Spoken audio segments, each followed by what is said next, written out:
कावेरीताई आपल्या सुनेसोबत शीतलसोबत सकाळच्या वेळी फिरून आल्या तेव्हा कावेरीताईची सासू वैशालीबाई त्यांना टोमणे मारत म्हणाल्या की माहीत नाही माझी सून कावेरी मला कशी मिळाली आहे. मी म्हातारी झाली आहे तरी पण मला एक पण रोग झाला नाही, पण हिला जगभरातील अनेक रोग झाले आहेत. आपल्या सासूचं बोलणं ऐकून कावेरीताईच्या डोळ्यात टचकन पाणी आलं. त्या विचार करू लागल्या की माझी काळजी मला कोणीच घेऊन दिली नाही. सगळ्यांनी माझ्याकडून त्यांच्या मर्जी एवढे सगळे कामे करून घेतली आणि मी एका मशीनप्रमाणे सगळ्यांची कामे करत राहिले.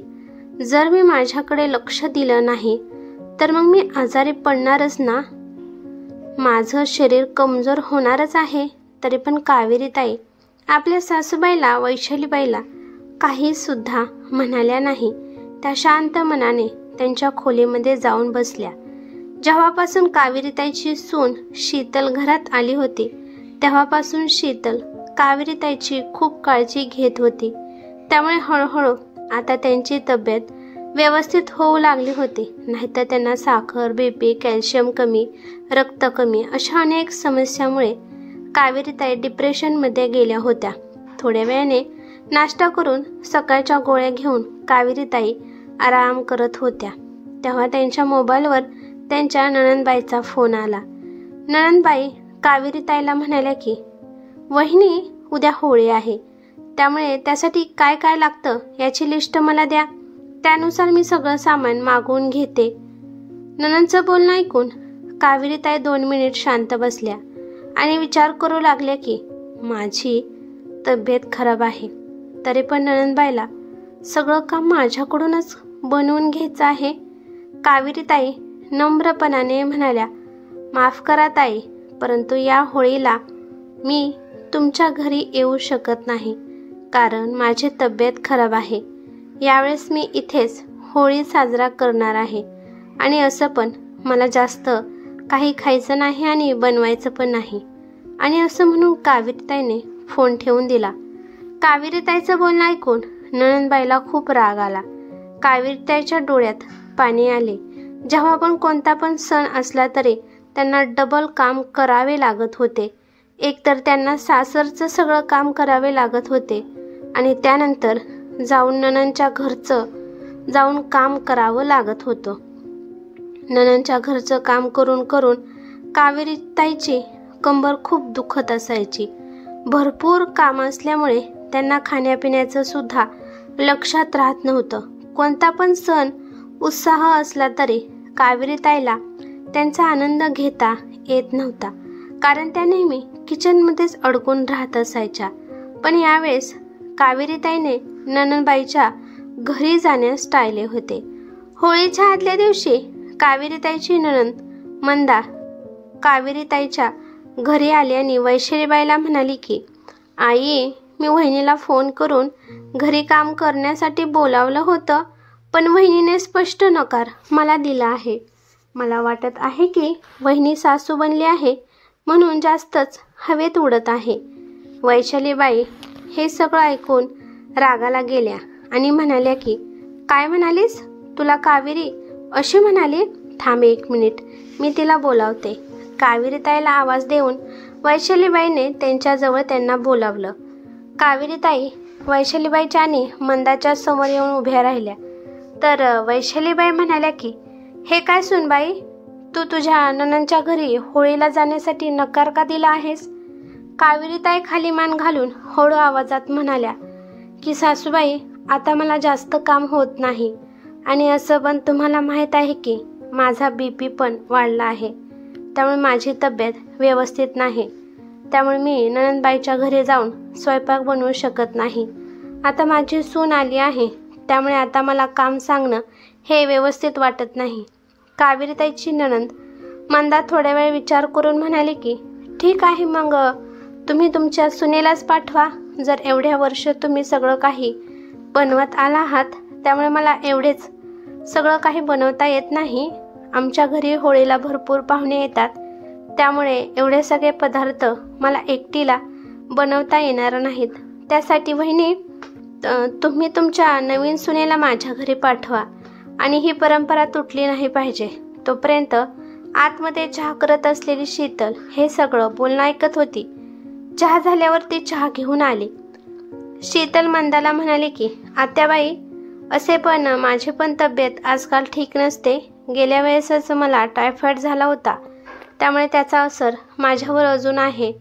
याच्यावर आजी सासू वैशालीबाई शीतलला म्हणाल्या की हे बघ शीतल, या बाबतीत तर तू काहीच बोलू नकोस, कारण तू अजून या घरची नवीन आहेस.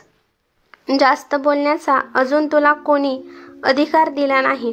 तुला आम्ही जे काही सांगत आहे ते तेवढेच कर, पुढचं काही सुद्धा बोलू नकोस.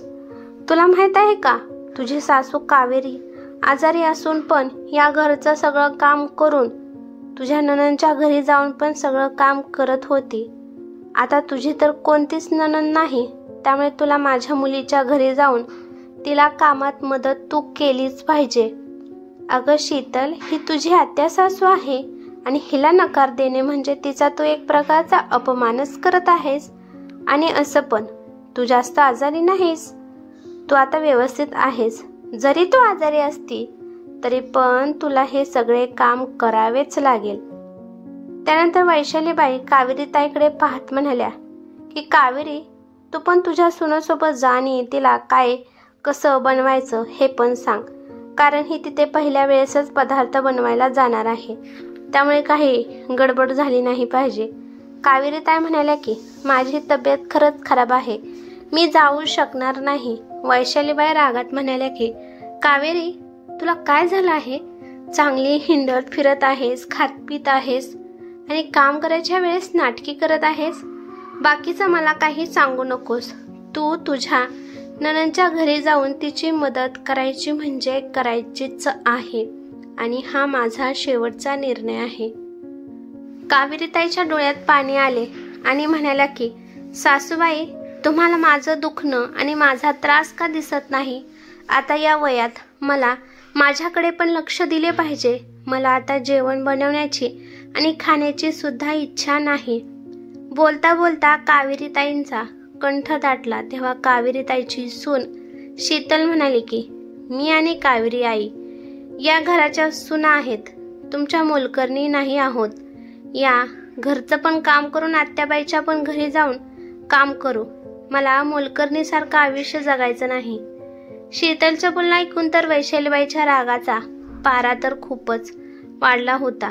त्या कावेरीताईला रागात म्हणाल्या की तू तुझ्या सुनेला समजून का सांगत नाही? तिचं किती तोंड चालत आहे.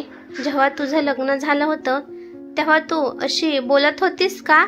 आता तूच काम करण्यासाठी नकार देत आहे म्हणल्यावर तुझी सून पण काम करण्यासाठी नकार देत आहे. हे बघ कावेरी, तुझी तब्येत खराब आहे, तू खाऊ शकत नाही, पण बाकीचे तर खाऊ शकत आहेत ना? तुला माहित आहे ना, तुझ्या नणंदच्या घरी सगळे पाहुणे, नातेवाईक, मित्रपरिवार, शेजारी पाजारी होळी साजरा करण्यासाठी येत असतात आणि त्यांच्यासाठी काहीतरी गोडधोड तर तिला बनवावेच लागत आहे. ती फक्त तुझी मदत मागत आहे आणि ती मदत तुझ्याकडून होणार नाही का? 15 मिनिटाच्या अंतरावर तर तुझ्या नणंदचं घर आहे. तुला काय चालत मी लावत आहे का? रिक्षा करून तर जावे लागत आहे, तरी पण तुझ्या अंगात खूपच मस्ती आली आहे. आणि शीतल, तू अजून नवीन आहेस, तुला सगळे रीतिरिवाज माहीत नाही. जी आपली सासू सांगेल ते सगळं तुला करावेच लागेल. त्यानंतर कावेरीताईचं उत्तर ऐकून सगळे दंग झाले.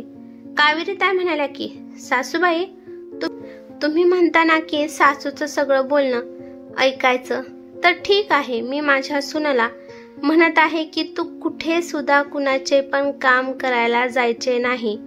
जर नणंदबाईच्या घरी खूपच पाहुणे येत असतील तर तुमच्या मुलीला सांगा की एखाद्या आचारी किंवा कामाने बाया लावा, परंतु मी माझ्या सुनेला कामासाठी तिथे लावणार नाही. मी माझ्या सुनासोबत होळी साजरी करणार आहे. ही माझी सून आहे, हिचं आयुष्य मी माझ्या आयुष्यासारखं मोलकरणीसारखं आयुष्य बनवणार नाही. कदाचित कुठे ना कुठे यात माझी चूक आहे. मला वाटत होते की हा सगळा आपलाच परिवार आहे, म्हणून आपल्याच माणसासाठी काम केलं तर काय बिघडत आहे, परंतु नाही. जसा छळ तुम्ही माझा केला तसाच तुम्ही शीतलचा पण करायला निघाला आहात. मी सासरला आल्यापासून तुमच्या सगळ्यांची फुकटातली नोकरानी झाली आहे. आज मी तुमचं कर्तव्य पार पाडता पाडता स्वतःकडे लक्ष दिलं नाही, त्यामुळे अनेक आजार माझ्याकडेला गिरट्या घालत आहेत आणि तुम्ही याच्यावरून पण माझी टिंगल उडवत आहात.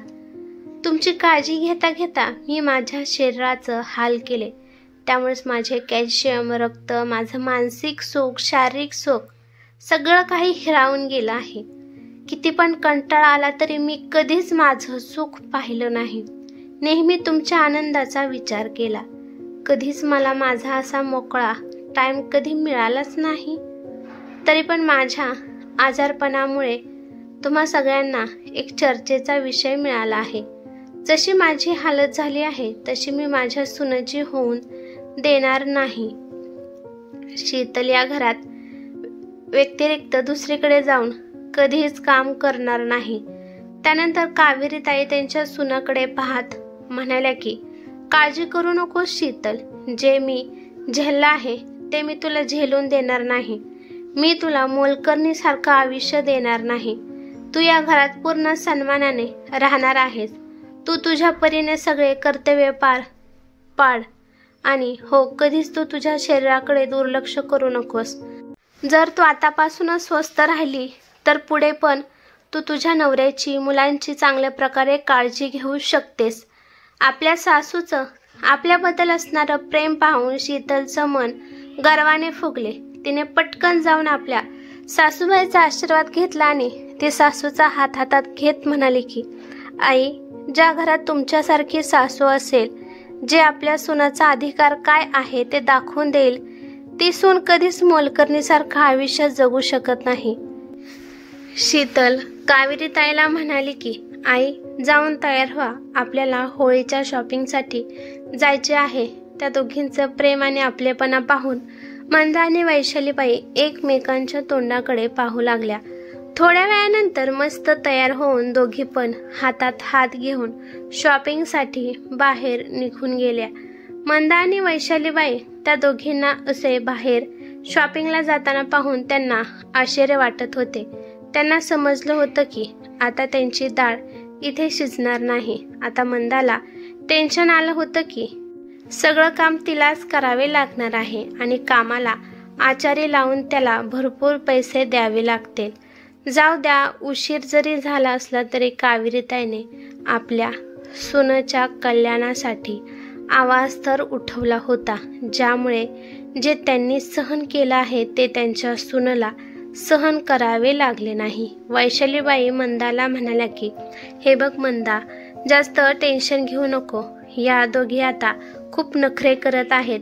तू एक काम कर, एक कामवाली किंवा आचारी लावून सगळं काम करून घे. विनाकारण कोणाचं पण उपकार घेऊ नकोस.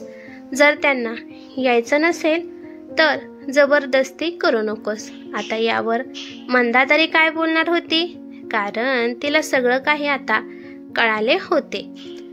एक कुटुंब त्यावेळी खुश राहतं ज्यावेळी त्या घरातल्या सुनेला घरातल्या मुलीसारखं वागवलं जातं. ही कथा कशी वाटली ते मला कमेंट करून नक्की सांगा. कथा आवडली तर लाईक शेअर नक्की करा आणि चॅनेलवरती नवीन असाल तर चॅनेलला सबस्क्राईब करा. धन्यवाद.